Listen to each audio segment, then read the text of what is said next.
plaisir d'entendre Bruno de Tongt, qui est un scientifique engagé et très généreux dans le partage de ses savoirs, engagé dans une dynamique citoyenne, en particulier à travers...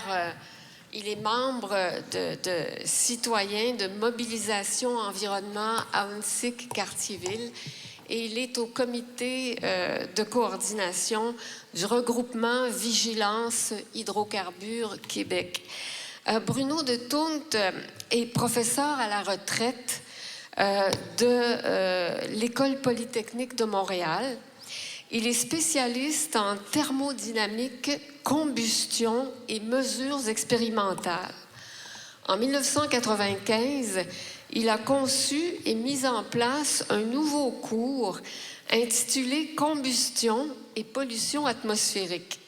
Il a donné ce cours-là jusqu'à sa retraite de l'École polytechnique. Il s'est engagé par la suite dans des mouvements citoyens portant en particulier sur la question des énergies. Il a donné une entrevue, il a offert une entrevue récemment au journal Le Devoir qui s'est intitulée « Ode à la sobriété énergétique ». Alors, il va donc nous faire une présentation qui s'intitule « La sobriété, idée ancienne, nécessité moderne ». Merci pour la présentation. Bon, d'abord, merci au comité d'organisation de cette activité-là. C'est vraiment beaucoup de travail, ça. Je suis très, très courant de ça. J'en ai déjà organisé. Et ça demande beaucoup de temps, beaucoup d'énergie. Puis en plus, avec les problématiques techniques qui sont arrivées, bien, bravo aussi à ce comité-là qui a su se retourner sur un dixaine pour trouver des solutions. Alors, bravo à vous. Et bravo aussi à vous, citoyennes et citoyens, d'être là, présents un samedi. Vous avez d'autres choses à faire dans la vie. Puis là, vous venez vous réunir. Alors, c'est moi qui vous félicite parce que c'est quand même de l'implication qui demande du temps, qui demande de l'énergie. Et puis, c'est pas fini. Après ça, il va y avoir d'autres choses à faire. Alors, une petite présentation. Je vais essayer de garder le temps... en général, quand j'en ai mes cours, j'avais un cours d'1 heure, puis j'en avais du matériel pour 1h20. Alors, je déborde souvent. Puis en plus, j'ai beaucoup de défauts, dont un que mon amoureuse me répète très souvent. Tu pars de trop loin. Tu pars de Montréal, tu s'en vas à Québec pour revenir chez ton voisin. J'ai tendance à faire ça. Et ce que je vais vous faire cet après-midi, ça va être exactement ça, mais acceptez quand même ce défaut-là. OK? Alors, on commence par la sobriété. C'est une idée ancienne, effectivement, puis il y a toutes sortes de synonymes. Je ne vous passerai pas à travers la définition de tous les synonymes, mais c'est quand même des thèmes qui permettent de voir que la sobriété peut avoir des variantes dans la compréhension et dans la façon dont on va se débrouiller avec ça. Compte tenu de la présentation, bon, on va passer un petit peu de temps là-dessus. De toute façon, la présentation, le format PDF a été envoyé à Jenny qui va pouvoir vous le présenter ou en tout cas le distribuer.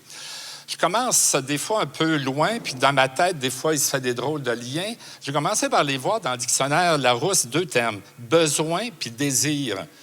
Parce que c'est quand même fondamental dans tout ce qu'on fait. On a des besoins fondamentaux, ces besoins matériels et certains besoins sociaux comme la liberté. Ça, on a besoin de ces éléments-là. Et ça, on ne peut pas y couper, on les veut. L'autre côté, on a désir. Puis ça vient d'un mot latin classique qui veut dire regret, regretter. Ça, c'est assez étonnant, puis c'est assez peu connu. Désir, regret, c'est interrelié. Alors, il va falloir à un moment donné aussi se poser la question, qu'est-ce qu'on a besoin et qu'est-ce qu'on désire? Alors, dans le déroulement de tout à l'heure, on va voir tout à l'heure que le désir revient de temps en temps vous titiller. Un petit élément aussi à regarder, tout le monde a des besoins, puis malheureusement, pas tout le monde peut les assouvir. Puis il y a beaucoup de monde qui ont des désirs, puis il y en a qui en profitent un peu trop de leurs désirs. Pourquoi on a besoin de parler de sobriété? Au départ, il y a un élément fondamental depuis très longtemps. On l'a constaté, le GIEC nous en parle, puis c'était même avant ça. La première fois qu'on a parlé de réchauffement climatique, vous savez à quelle date? 1896. c'est Arrhenius, un scientifique chimiste suédois qui a eu le prix Nobel de chimie pour ses travaux, qui a démontré que si l'augmentation de la consommation de charbon qui se faisait en Europe continuait à augmenter, bien, il y aurait un réchauffement. Donc, ce n'est pas hier qu'on a commencé à parler de ça, mais on a commencé vraiment à paniquer là-dessus tout récemment. Alors, il y a la partie climat, mais il y a d'autres choses aussi. Il y a toute la partie des réserves minérales, puis là-dessus, il y a toutes sortes de travaux qui se font, puis on va en parler tout à l'heure. Un cours historique de l'idée de la sobriété. C'est pas d'hier que c'est né. Alors, comme ma blonde me dit, je pars de loin.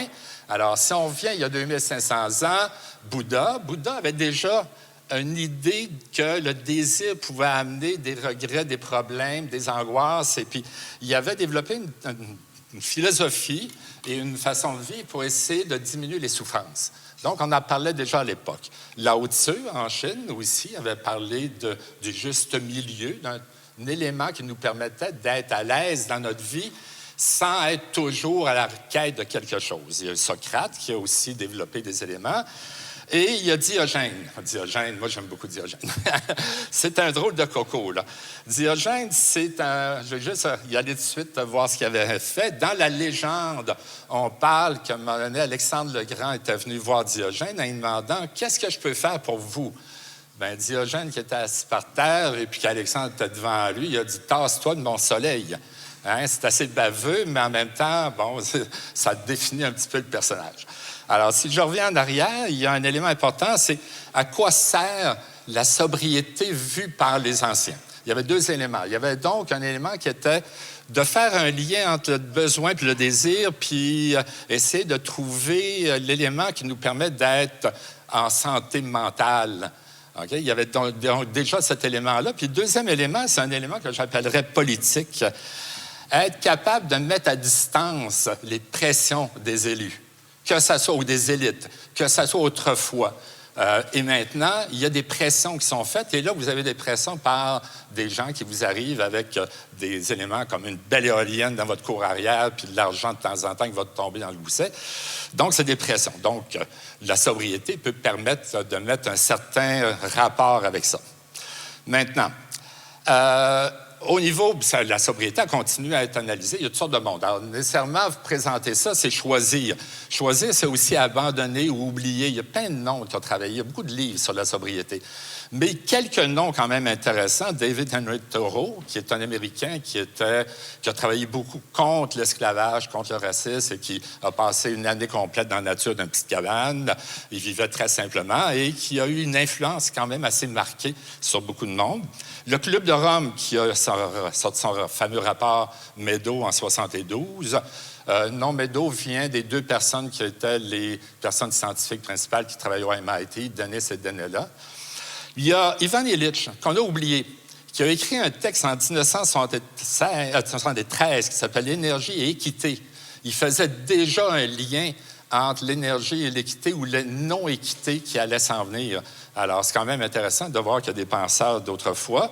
Plus près de chez nous, il y a M. Serge Mongeau, médecin, qui a travaillé depuis longtemps dans toutes sortes de circonstances. Et il était même au Chili en 1973, au moment de la tuerie qu'il y a eu, puis la prise de pouvoir par l'armée. Alors, c'est quand même impressionnant. Et qui a beaucoup a été partisan de la simplicité volontaire. Il a même écrit un livre là-dessus.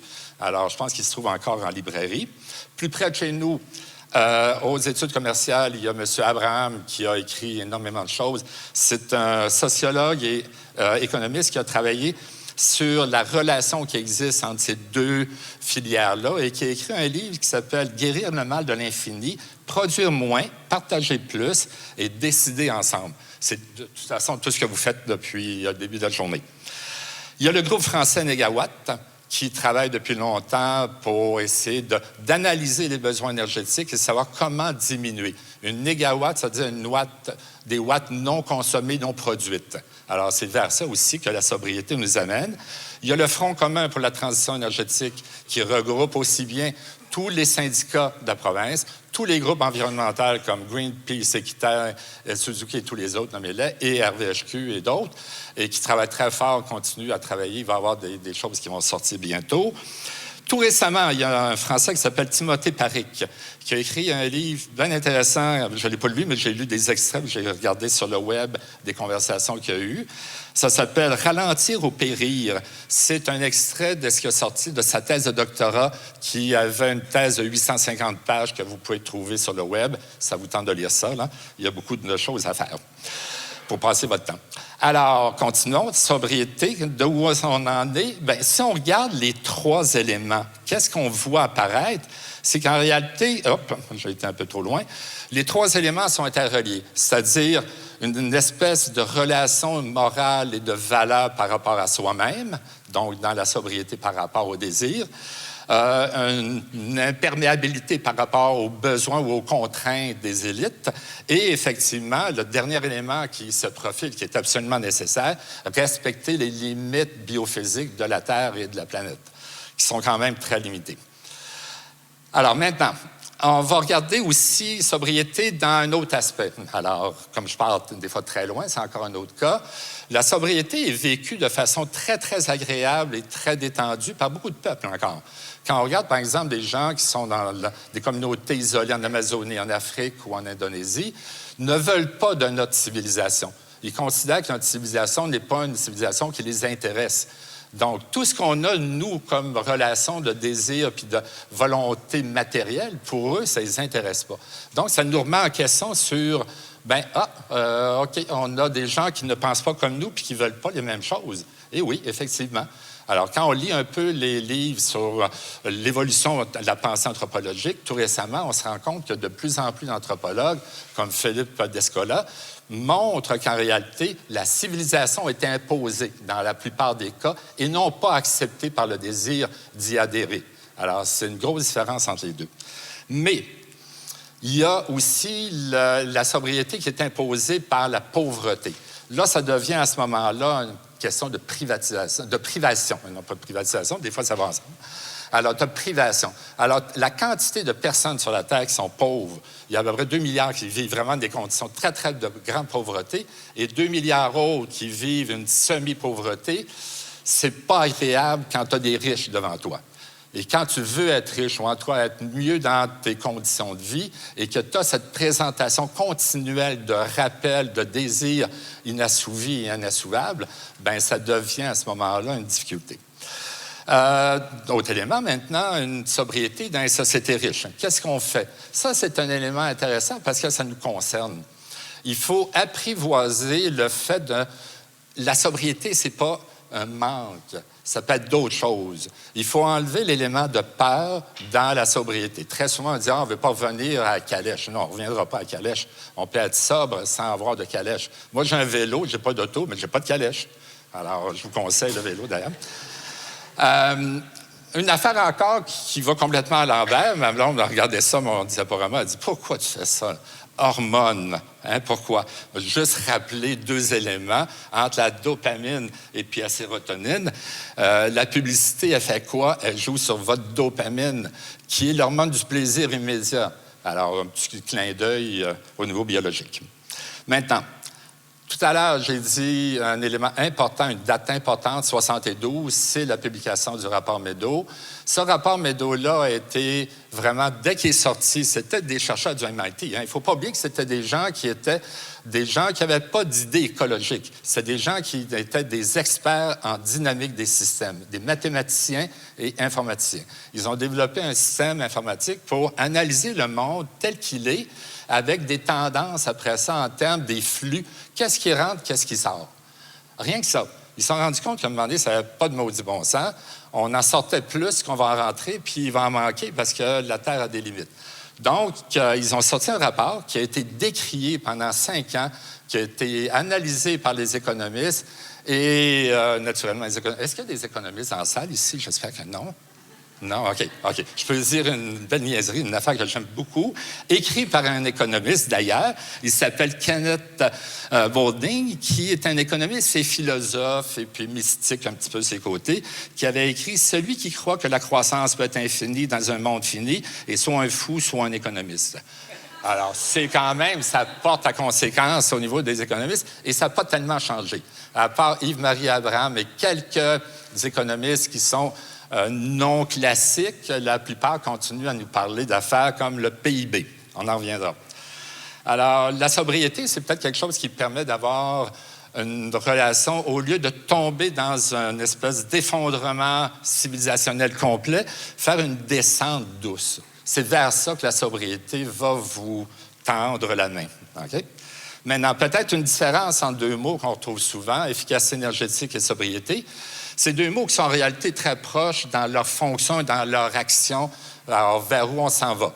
Alors, l'efficacité énergétique, de façon très, très simple, si on le symbolise par une maison qui a une très mauvaise isolation avec une consommation assez forte, et puis on fait un travail d'isolation, on change les fenêtres, on modifie certaines choses, on arrive à faire de l'efficacité énergétique.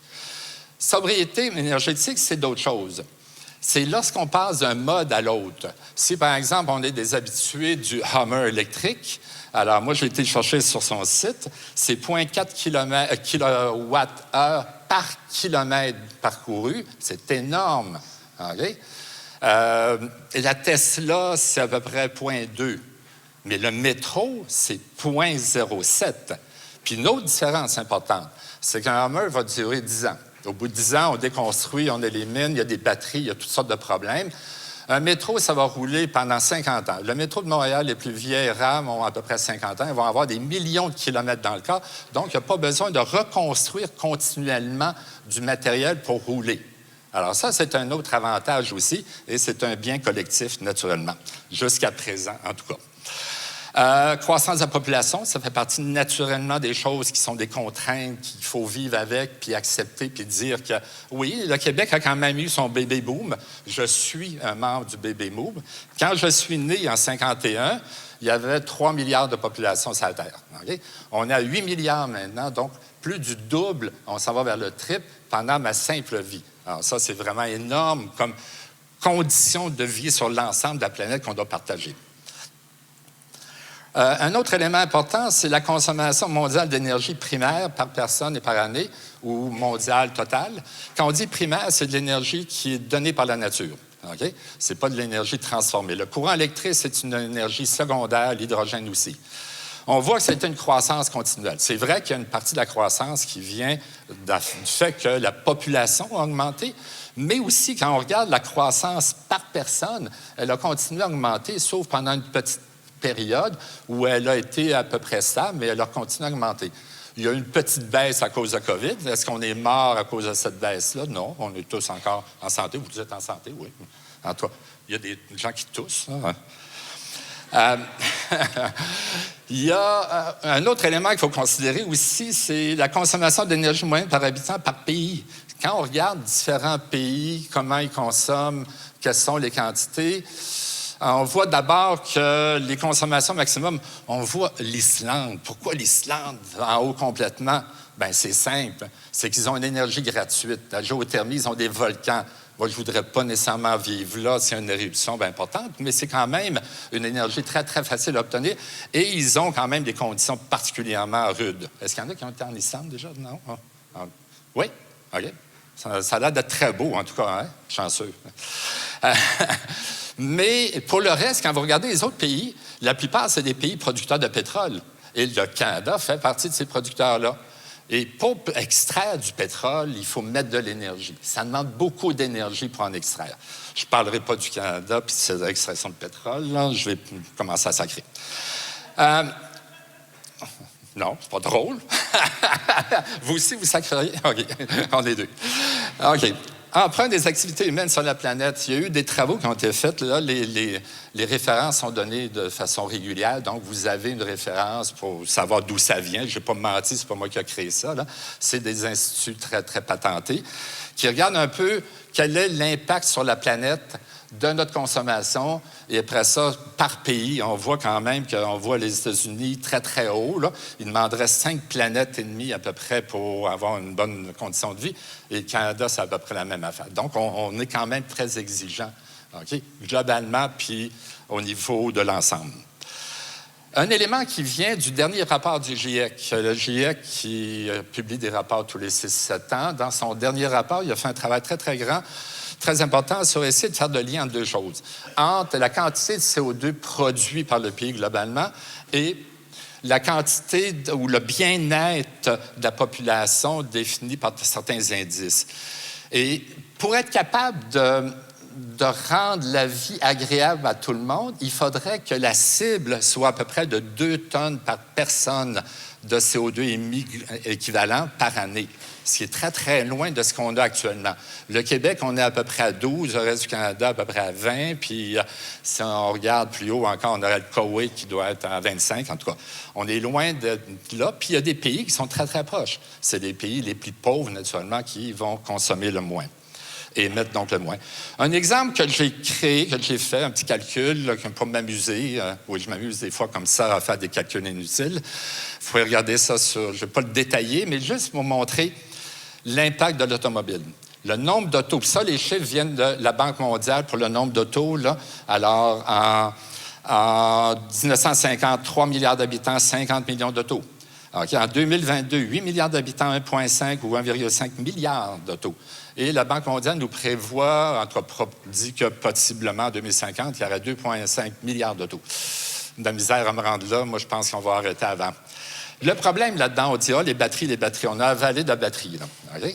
Alors, j'ai écrit un article qui a été publié dans l'autre journal sur ça, là, c'est la vallée de la batterie puis le délire qu'il y en a.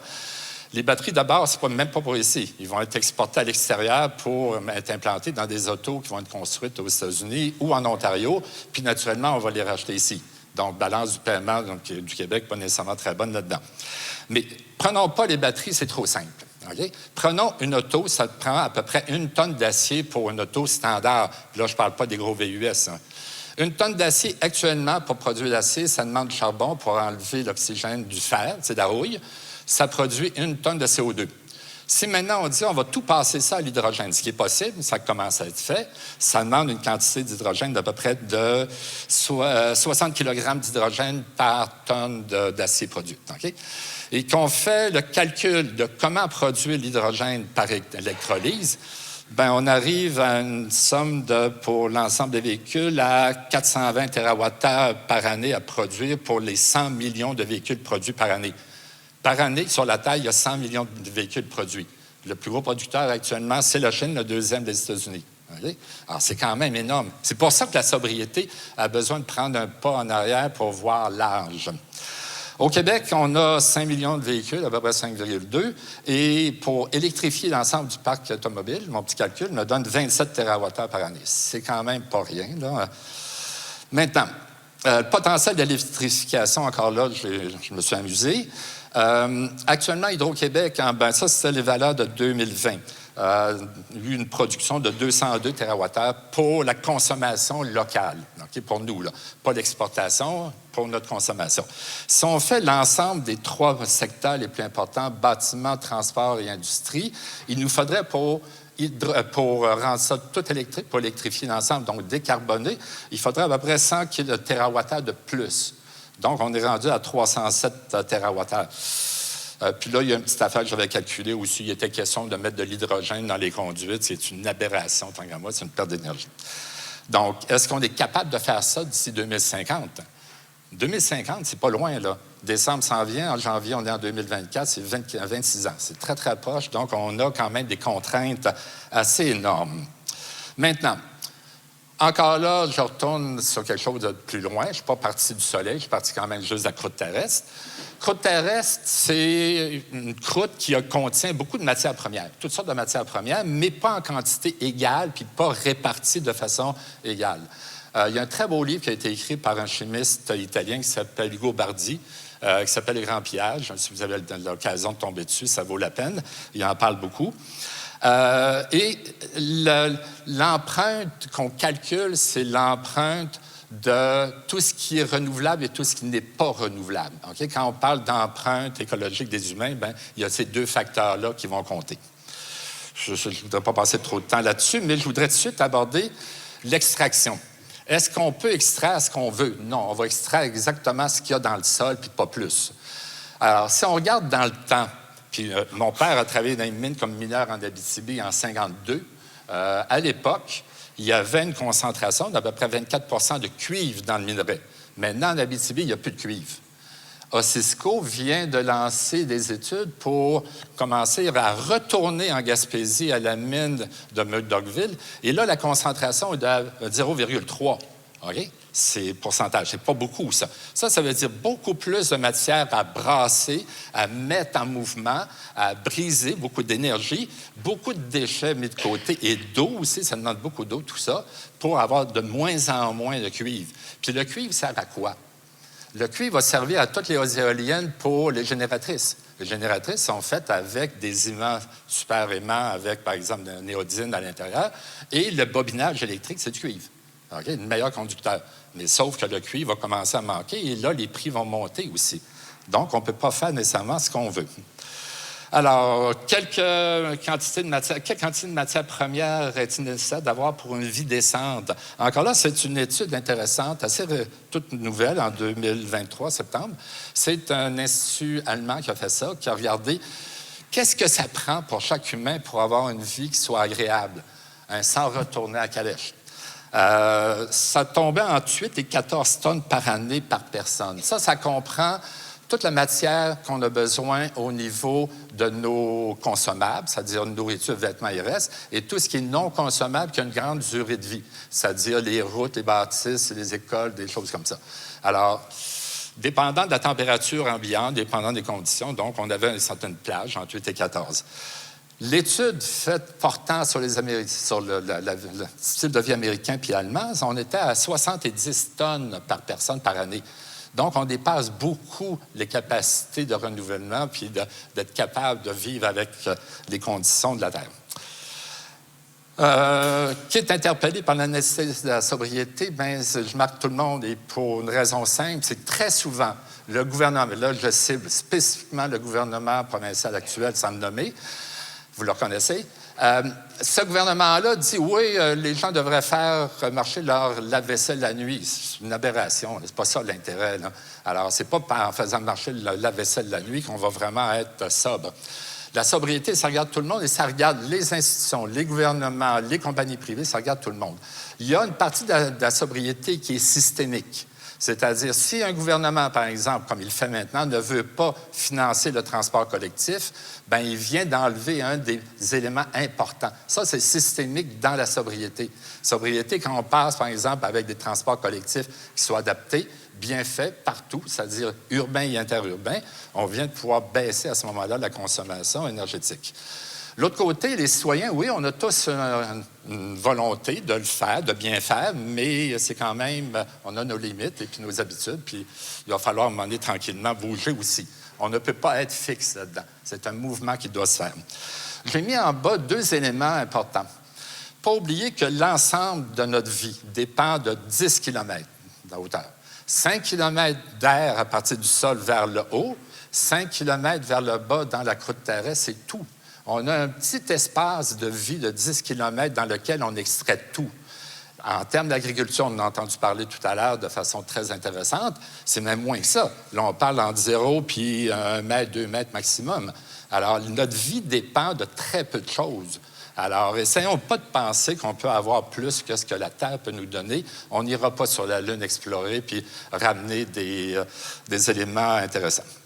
Maintenant, sobriété, politique, économie, bien, le système politique actuel capitaliste est basé sur le désir pas toujours rencontré.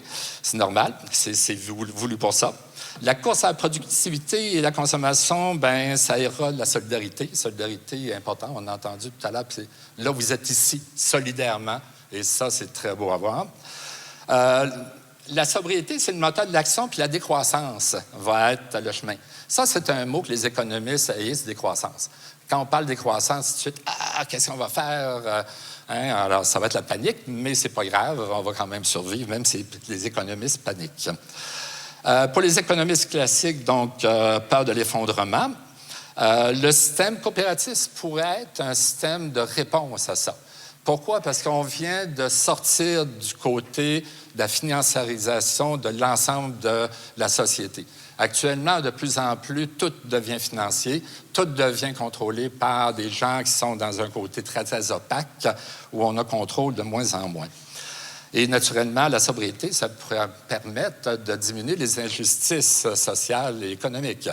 Ça, c'est une affaire que j'ai déjà présentée à quelqu'un, puis il a sauté au plafond, parce que je disais, moins tu as des besoins, moins tu as besoin de revenus. Puis moins tu as besoin de revenus, plus tu peux en léguer à d'autres. Alors, essayez de faire passer ça à un millionnaire, vous allez voir. Ça va être assez amusant. Alors, quand les gens se définissent par leurs avoirs, bien, naturellement, ils ne se définissent pas par la sobriété. Alors, sobriété permet un chemin de la tendance de la complexité. Oui, un élément intéressant aussi, c'est que la société devient complexe et devient de plus en plus opaque. Les high-tech, que ce soit, par exemple, l'intelligence artificielle, moi, j'haïs ce terme-là parce qu'il n'y a pas d'intelligence là-dedans. L'intelligence artificielle et tous ces éléments-là, c'est des éléments qui sont opaques, dans lesquels on n'a aucun contrôle et qui peuvent avoir une action très forte. On l'a vu dans les élections américaines avec... comment ça s'appelait, une compagnie britannique qui a fait des manipulations, je me souviens plus du nom, là, en tout cas, qui ont fait des manipulations sur les élections américaines en faisant des sondages ou des pseudo-sondages. Donc, c'est des éléments, à un moment donné, qui nous échappent. Alors ça devient assez complexe. Les structures deviennent de plus en plus aussi complexes. Et à un moment donné, les citoyens, on perd de vue complètement notre rôle à nous. Alors, on a un rôle, puis il faut l'affirmer, puis il faut continuer à le réclamer. Un autre élément aussi qui est assez mal compris, l'économie circulaire. Il n'y a rien de circulaire dans le monde. Même la Terre n'est pas vraiment un cercle. Son orbite est plutôt un ovale. La circularité, c'est quelque chose qui tourne dans notre tête. Okay? C'est la vraie économie circulaire. C'est une économie en réalité qui est une spirale décroissante. Pourquoi? Parce qu'il y a des principes de thermodynamique immuables. Le deuxième principe nous dit que n'importe quel travail qu'on fait, il va y avoir des pertes. Perte de matière, perte d'énergie. Alors, à toutes les fois qu'on fait un cercle, on descend un petit peu, on descend, puis on se retrouve à la fin avec peut-être pas grand-chose. Alors, faire attention au terme économie circulaire qui va tout sauver, ça ne sauvera pas tout. Un exemple très, très simple que tout le monde va comprendre. Savez-vous quelle est la principale utilisation du titane? L'oxyde de titane, un métal très intéressant. Faire de la peinture blanche. Puis la peinture blanche, quand vous le mettez sur les murs, essayez de récupérer ça après. Alors, à partir de ce moment-là, il y a dispersion. C'est ça que les humains font. On extrait d'une mine quelque chose à haute teneur pour le disperser après. Puis je ne vous parlerai pas du platine là, que vous avez dans vos catalyseurs qui se retrouvent sur le bord des routes, hein, toi, puis un paquet d'autres choses. Donc, on voit qu'à un moment donné, il faut faire attention aux solutions qui sont un peu simplistes. Une vision aussi des humains un peu négative, si on se voit comme des grains de sable un peu isolés ou comme une dune de sable où les grains peuvent circuler, c'est pas vraiment comme ça. Revenir à l'essentiel, ce qui nous relie. Tout à l'heure, j'ai beaucoup aimé de voir sur une des diapos une chaîne. Vous avez fait une chaîne ici. Alors, moi, j'ai repris le thème sans savoir que vous le fassiez. Mais la chaîne humaine est un élément essentiel. Vous êtes partie d'une chaîne humaine. Sobriété, action citoyenne, bien, c'est vous. Vous êtes en train de faire une action citoyenne constructive. Il y a à ce moment-là les victoires qui ont été gagnées par des luttes citoyennes, puis il y en a de nombreuses, en termes énergétiques, mais à d'autres niveaux aussi. Là, actuellement, il y a une bataille sur le logement. Là, j'espère que les citoyens vont la gagner parce que ça pourrait être une catastrophe. Mais n'oubliez pas, Énergie-S, GNL Québec, la fracturation hydraulique dans la vallée du Saint-Laurent et d'autres ont tous été arrêtés. Okay? Alors ça, c'est quoi? C'est des citoyens qui se sont levés. Il y a également la formation, la formidable moyen de faire bouger les gouvernements. Les gouvernements bougent souvent par des contraintes. Contraintes, oui, ils ont des lobbies d'industriels, mais ils ont aussi les citoyens qui arrivent à faire passer des messages, et ça, c'est aussi très important, ça. Il y a beaucoup de luttes qui sont interreliées aussi. Il faut oublier que la lutte, par exemple, sur le logement est une lutte aussi énergétique. Les logements, tant qu'on aura des logements pourris avec des passoires, bien à ce moment-là, l'énergie, elle va passer à travers puis on va la perdre. Alors, si on peut obliger le gouvernement à avoir des plans, par exemple, de campagne pour des rénovations de logements, bien à ce moment-là, on vient de donner un coût agréable du côté énergétique. Donc, c'est relié, là. Et ça, c'est vrai pour beaucoup de choses. Et l'élite citoyenne apporte toujours une vision plus complexe. C'est que le gouvernement, il y a des idées, oui, c'est des gens brillants, mais ils sont dans leur tour d'ivoire. Puis vous, les citoyens et citoyennes, vous avez le rôle aussi de leur rappeler certaines réalités très, très réelles. Bon, l'efficacité énergétique est une approche absolument essentielle, mais ce n'est pas suffisant. Sobriété doit compléter cet élément-là. Ça implique naturellement une diminution des exigences face à la nature, de ne pas considérer la nature comme un puits pour tous nos déchets, puis une source de ce qu'on a comme désir. OK? Ce rapport à la nature, respecter les limites, ça nous ramène à des choses plus fondamentales. Et puis, la sobriété permet de redonner un sens au collectif. Alors, c'est important. Puis, penser d'une croissance matérielle à plutôt un développement humain cohérent et chaleureux. Si on ne le fait pas, si on ne va pas vers ça, la nature de ce que je vous ai présenté tout à l'heure, vous allez voir, elle va nous l'imposer. Alors, si on ne veut pas avoir un effondrement plutôt qu'une décroissance qui soit plus longue, mais cohérente et ordonnée au profit de tous et de tous, là, il va falloir y regarder. Dernier petit mot, naturellement, Hubert Reeves, qui a été quelqu'un qui a été fort important dans le patrimoine, pas seulement québécois, mais mondial.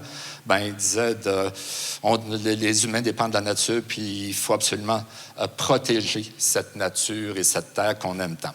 Okay? Alors, merci beaucoup de votre écoute.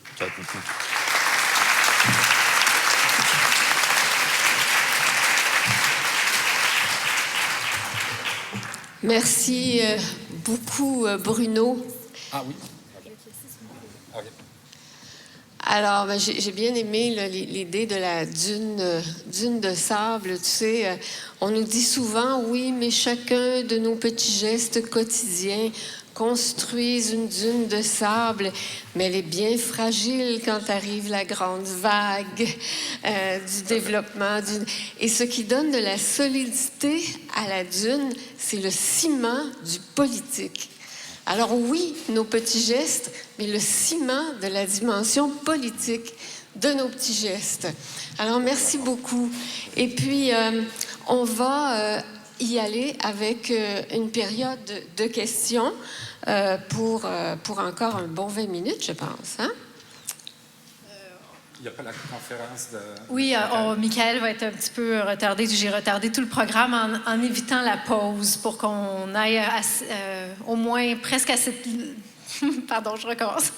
Presque autant de temps que prévu avec chaque conférencier. Fait que je vous invite, ceux qui auront besoin d'aller aux toilettes, il y a une porte par là, d'y aller discrètement au fur et à mesure des conférences, là, pas tous en même temps, comme ça on va pouvoir continuer. Donc, je vais y aller avec la prochaine question. Oui, Bruno, j'aimerais avoir ta réaction à la présentation de Louis-Jules Francaire. Parce que là, on est dans... J'aime bien là, la perspective que tu présentes, mais je pense qu'il est important de voir un peu quel parallèle on peut faire là, avec la sobriété. Quel parallèle avec la sobriété? Il reste que dans ce que j'ai présenté, la partie des besoins de transition vers la décarbonation est quand même là. Il va falloir produire une certaine quantité. Et par exemple, si on arrive à diminuer la quantité d'énergie dans le bâtiment, ça va être très gagnant, puis dans le transport. C'est les deux qui sont les plus faciles. L'industrie est beaucoup plus complexe à décarboner puis à électrifier. Mais ces deux-là sont importants, mais ça prend du temps. Alors, le temps, à ce moment-là, si on peut, pour gagner un peu de temps, avoir des éoliennes qui soient placées à des endroits qui soient moins nocifs et nous fournir l'énergie pour pouvoir faire cette transition-là, moi, je pense que ça peut être un accès, mais ce n'est pas le seul. Je suis d'accord avec toi, je connais ce que tu présentes, je suis d'accord pour une bonne partie. Puis, il y a un réseau, des réseaux locaux, il y a des réseaux, tout à l'heure, tu as posé la question, il y a des choses à faire à d'autres niveaux. Alors, veux pas, on est dans une situation où il n'y aura pas... Autrefois, il n'y avait rien que du bois. Okay? Si on monte il y a 200 ans, l'énergie, c'était le bois. Après ça, on est passé au charbon. Après ça, on est passé au pétrole, gaz naturel, le nucléaire, énergie renouvelable. Mais pas oublier, je ne vous ai pas monté une diapo, mais toutes ces énergies-là sont en croissance. On n'a jamais eu de décroissance dans rien. On a tout le temps augmenté. Une nouvelle énergie ne remplace pas les anciennes. Elle va simplement augmenter par-dessus les autres, qui fait que la somme devient de plus en plus grande. Mais il y a un travail à faire au niveau résilience. Ça, je pense que c'est un thème que tu apprécies. Résilience par des collectivités plus petites. Et ça, en même temps, ça donne le sens aussi à ce que je disais dans la collectivité. collectivité, des gens qui se connaissent, des gens qui sont en interrelation, puis en relation, d'être capables, en termes économiques, de travailler ensemble, puis en termes de solidarité sociale, de travailler ensemble, qui doivent aller ensemble. Ça, je pense que... Est-ce que ça répond à ta question, ça? En partie? OK. Est-ce qu'il y a d'autres questions dans la salle? Allô? Oui, OK, bonjour, Denise Gendron. Vous avez parlé de l'extraction des minéraux dans la croûte terrestre. C'est important non seulement pour les éoliennes, mais pour le câblage aussi de tout ce qu'on va électrifier. Moi, ce que j'ai écouté, c'est Aurore Stéphane, une géologue française. Est-ce que vous connaissez aussi son organisme? Parce qu'elle elle parle justement, on nous a annoncé des découvertes incroyables de minéraux dans la croûte océanique, proche des grandes dorsales, mais c'est des ouvrages titanesques qu'il faudrait mettre en place. Donc, il faut toujours calculer la quantité produite avec tous les gaz qu'on laisse en arrière, parce que tous les grands travaux qui se font aussi dans les mines, c'est toujours à base, pas d'électricité, mais de gaz ou d'huile, tout ça. Donc, on tourne en rond.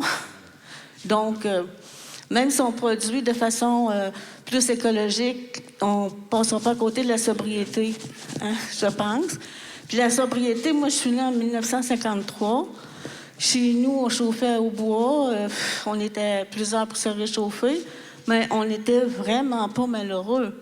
Hein, on n'avait pas l'Internet, on avait toujours quelqu'un qui parlait puis avec qui jouer. On ne peut pas revenir là. Mais le bonheur, là, c'est pas dans Facebook, puis c'est pas d'en avoir toujours plus. Voilà. D'accord avec votre commentaire. Je ferais juste un petit aparté pour parler de l'extraction. Vous avez raison, l'extraction, je n'aime pas parler beaucoup, là, mais on commence tout le temps par extraire ce qui est le plus facile. Alors, regardez le pétrole. Qu'est-ce qu'on a fait le pétrole? Les premières, c'est pas en Pennsylvanie, c'est en Roumanie. Première extraction de pétrole se trouve en Roumanie. La deuxième en Pennsylvanie. À ce moment-là, ce qu'on appelle le taux de retour énergétique était de 100 barils. C'est-à-dire que ça prenait un baril de pétrole équivalent pour en extraire 100. Okay? Ça, c'était en 1860 à peu près. Depuis ce temps-là, il est arrivé quoi pour le pétrole? Une diminution constante. À travers le monde, la moyenne est autour de 16 ou 17 barils pour un. Okay? Si on regarde les sables bitumineux en Alberta, c'est quoi? L'extraction demande, ça prend à peu près un baril de pétrole pour en produire 3 ou 4, dépendant des conditions. Ça veut dire que tout le reste, c'est de la pollution qu'on fait et du CO2 qu'on envoie. C'est la même affaire pour tous les minerais. Quand on regarde les minerais de cuivre, qui est à 24 en Abitibi, puis que maintenant, on est capable de se dire, on va l'exploiter à 0,3, bien ça veut dire beaucoup d'énergie, beaucoup de cochonneries. Puis ça, c'est vrai pour tout. On est en train d'extraire tout le temps le plus facile. En Europe, il y avait des mines de cuivre, d'argent et d'or. Est-ce qu'il en reste en Europe? Il n'en reste pas. Okay? On prend ça ailleurs. Aller dans les fosses abyssales à 3000, 4000 mètres de profond, j'ai lu des textes sur les nodules métalliques, bien intéressants. Dans un nodule, on peut avoir jusqu'à 20 de nickel et de cuivre dans certains nodules. Ils sont à 3000, 4000 mètres de profondeur. Ça veut dire que ça prend des bateaux spécialisés qui vont aller les suctionner. Ils vont démolir complètement tout ce qui est l'écosystème très fragile là. Ils vont mettre en suspension des particules. Ça, c'est déjà testé, là. Les Japonais l'ont fait puis ils ont vu ce que ça donnait. Ils mettent des particules en suspension qui remontent plus vers la surface. Et là, à ce moment-là, ça perturbe toute la couche d'eau jusqu'à la surface. Alors, c'est pas vrai que d'aller exploiter ça va être gagnant et ça va être facile. Oh, pas du tout. Alors, vous avez raison, c'est un drame, ça. On a une autre question ici. Qu'est-ce que vous pensez qui veulent obliger les autos électriques, OK? Que là, il faut tout que ça devienne électrique, alors qu'on sait très bien qu'on est dans un pays où l'hiver, c'est pas ça qui fonctionne, puis qu'il y a eu des études de fait comme quoi que le moteur électrique pollue beaucoup plus que ce qu'on a, alors qu'il y en a. Même quand j'étais jeune, moi, il y en avait un inventeur en avant de chez nous, il avait inventé un moteur à l'eau, hein? Mais on l'a fait taire, OK? Fait que, tu sais, tu dis, il y a d'autres possibilités qu'électriques, puis que d'encore développer, puis d'augmenter, au lieu de voir d'autres possibilités qui seraient moins coûteuses, puis qui seraient plus faciles pour tout le monde. puis qui rapporterait sûrement moins. Moi, c'est parce que je trouve que quand vous parlez de sobriété, où je me pose la question, c'est comme si vous nous parlez à nous d'être sobre, alors que tu vois que le gouvernement vient de s'augmenter de 30 Fait que c'est comme si c'est toujours les mêmes qui s'enrichissent, puis les autres qui... Mais pour l'électricité, je reviens aux autos. Moi, je pense pas que la solution, c'est les autos électriques. Quand on parle de pollution, ça pollue plus, puis ça prend plus de minerais, fait qu'on s'en sort pas, là. C'est de trouver d'autres possibilités que l'électrique. D'abord, je vous répondrai sur la partie auto. OK? La partie auto, veut pas, une auto à essence. Puis moi, je suis un expert de thermodynamique et de combustion. J'ai fait des tests sur des laboratoires. En laboratoire, j'ai monté un laboratoire où j'avais un moteur de laboratoire plus un autre moteur sur banc d'essai et j'ai fait les analyses des gaz brûlés. Okay? J'ai vraiment fait ça pour Transport Canada, pour Énergie et Ressources Canada. J'ai même eu une subvention de gaz métro à l'époque. Faire des tests au gaz naturel dans des moteurs. Okay? C'est des moteurs qui ont des rendements relativement faibles. Globalement, un moteur à essence, lorsqu'il marche, même au ralenti, pollue. Il produit du CO2. Et puis ça, à un moment donné, quand on regarde les courbes d'augmentation de température planétaire, là, on s'en va vers 2,5, 3 degrés. Là. Il faut arrêter ça. Ça, c'est les gaz à effet de serre. Ça, c'est le CO2. Donc, on ne peut pas continuer à émettre du CO2. Passer à d'autres choses. La voiture électrique n'est pas une perfection. Hein? Moi, j'en ai pas. Mais il reste que quand on est en ville, comme moi, je peux utiliser les transports collectifs et le vélo. Moi, j'ai le même vélo depuis 42 ans. C'est un vieux Peugeot, là. Et puis, il roule encore, puis c'est ça que j'utilise. À l'extérieur, dans les régions, c'est plus complexe. Avoir une voiture électrique, c'est quand même pas pire, ou avoir un partage. Laissez-moi finir. Il y a une étude au CIREG à Polytechnique qui a montré quelle est la quantité ou quel est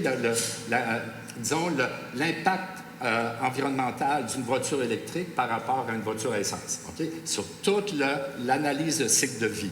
Ça comprend à partir de la production de l'auto, de toutes les pièces, à partir du moment où c'est électrique, des batteries, qu'est-ce que ça demande. Et il y a une conclusion qui est assez nette. Une voiture électrique devient mieux qu'une voiture à essence à partir du moment où elle a passé 50 000 km. À partir de 50 000 km de vécu de l'auto électrique, du fait qu'elle utilise au Québec une énergie électrique qui est quand même hydroélectrique et qui est très peu polluante, à ce moment-là, elle devient plus intéressante. Une voiture à essence continue à polluer, elle, continuellement, qu'importe son âge. Et plus elle vieillit, plus elle va être polluante. Alors, c'est ça aussi l'enjeu, là. On peut... Puis, l'autre élément, les sables bitumineux, actuellement, vous en avez pour combien d'années au taux actuel d'utilisation ou d'extraction? 35 ans. C'est ça le problème aussi.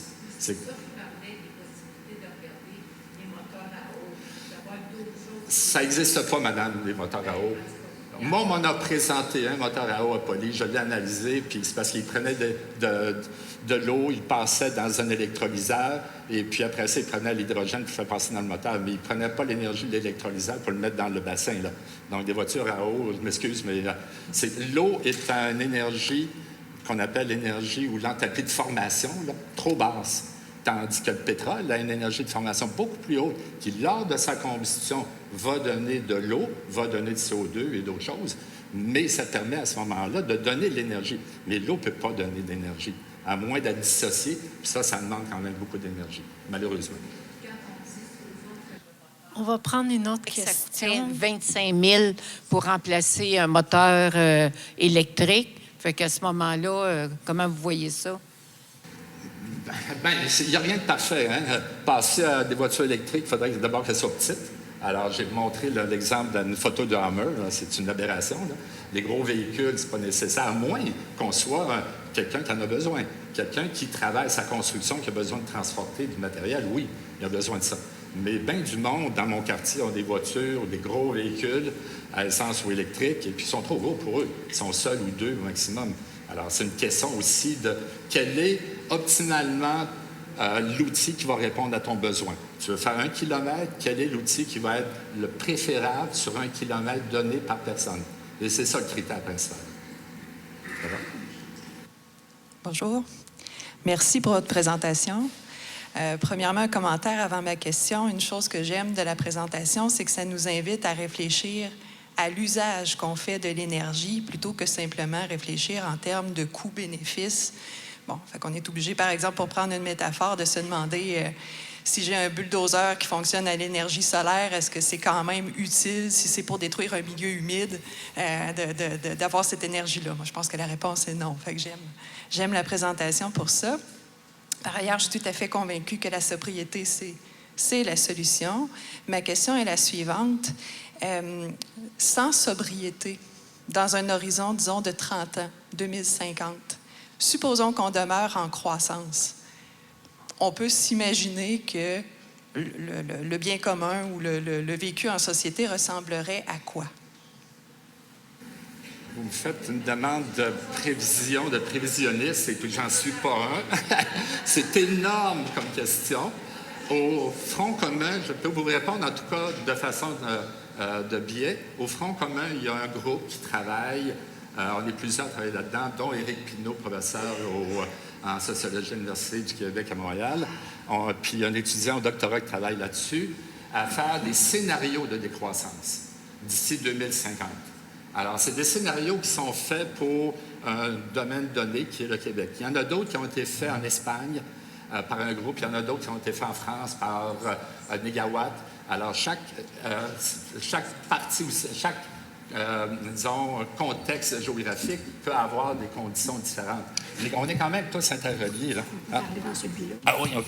Excusez. On est quand même tous interreliés. Au Québec, on n'a pas de, par exemple, certains produits. L'aluminium qu'on produit ici ne vient pas d'ici. Ça vient d'Afrique ou de Jamaïque, la bauxite, puis on fait simplement la transformer par la partie électrique qu'on a ici. Donc, si on continue à croître, on va continuer à augmenter la consommation de tous ces produits-là. Mais à un moment donné, est-ce que l'effondrement qu'on peut voir dans les graphiques de Meadow va se révéler exact?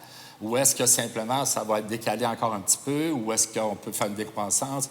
Je ne sais pas. Je ne voudrais pas m'embarquer là-dedans. Là, c'est une question, je me sens incompétent. Bonjour. Merci beaucoup pour la présentation. Cynthia Morinville, je suis ici. Allô, directement. Allô, vous êtes Bonjour. juste en dessous des lumières. Oui, pardon. Alors, comme tout à l'heure, ça me faudrait une casquette. Je suis professeure à l'UQTR, je travaille en économie politique de la transition énergétique. J'aurais 2 questions pour vous, une technique, une politique. D'une part, j'aimerais ça connaître votre opinion sur l'hydrogène, le moteur à hydrogène dans le cocktail énergétique du Québec. On en entend beaucoup parler, surtout à l'UQTR. Et puis, côté politique, pourquoi ne pas nommer le capitalisme dans votre présentation, puisque... Il était nommé. Il était nommé, je suis sortie 2 minutes, ça devait être... Ah, c'est ça, 2 minutes. Parfait. Il était nommé explicitement en disant que le capitalisme vise sur le désir. Et le désir sera toujours insatisfait, puis le capitalisme ne peut pas être la réponse, parce que la décroissance ne va pas avec le désir de croissance. Alors, je suis tout à fait d'accord avec vous, le désir et le capitalisme, ça va ensemble, mais le désir insatisfait ne peut pas aller avec la sobriété.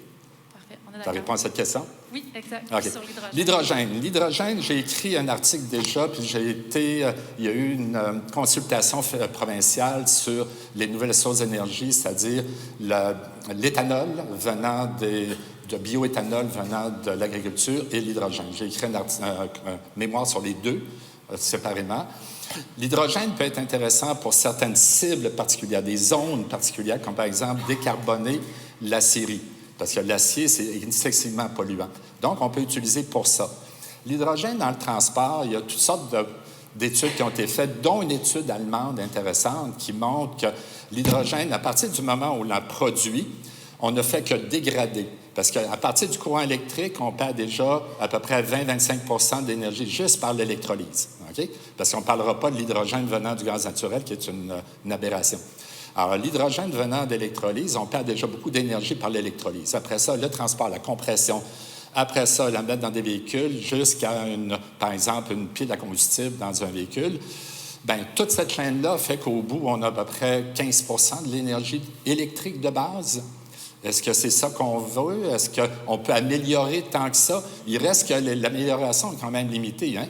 Pour briser une molécule d'hydrogène, d'eau, pour en faire hydrogène-oxygène, ça prend de toute façon toujours la même quantité d'énergie. On ne pourra pas l'améliorer, ça. Donc, cette quantité d'énergie-là est fixe. Et ça, tout le reste aussi en dépend. Alors, je pense qu'il y a des filières sur lesquelles l'hydrogène peut être intéressant. Excusez. je m'excite. Il y a des filières où ça peut être intéressant, mais il y a d'autres filières où il faut faire bien attention, voir le taux de retour énergétique. Ça, c'est un terme en anglais qu'on appelle ROI, qui est la quantité d'énergie qu'on récupère pour faire un travail par rapport à la quantité d'énergie qu'on a mis pour le faire.